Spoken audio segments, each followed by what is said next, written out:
had the whole bed nearly to itself.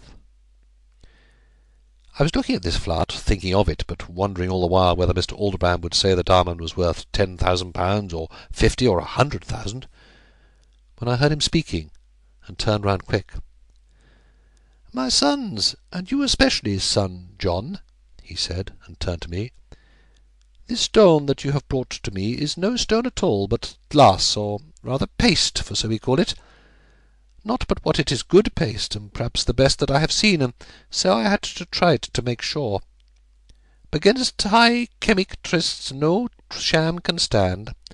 And first, it is too light in weight, and second, when rubbed on this basanos or black stone, traces no line of white as any diamond must. But third and last, I have tried it with a hermeneutic proof, and dipped it in this most costly lembic, and the liquor remains pure green and clear, not turbid orange a diamond leaves it."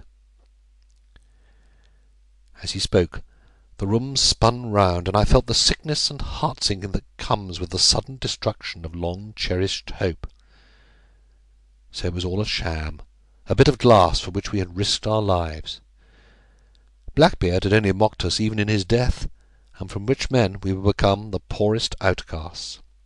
And all the other bright fancies that had been built on this worthless thing fell down at once like a house of cards.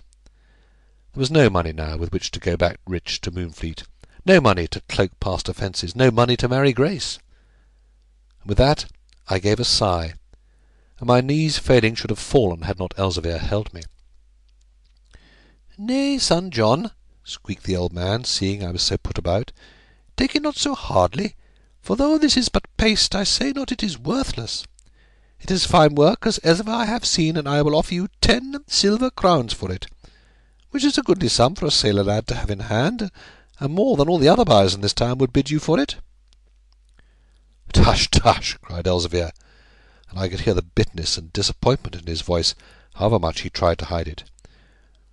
"We are not come to beg for silver crowns, so keep them in your purse.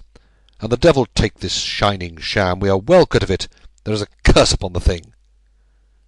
And with that he caught up the stone and flung it away out of the window in his anger. End of chapter 16, part 1. Recording by Simon Evers.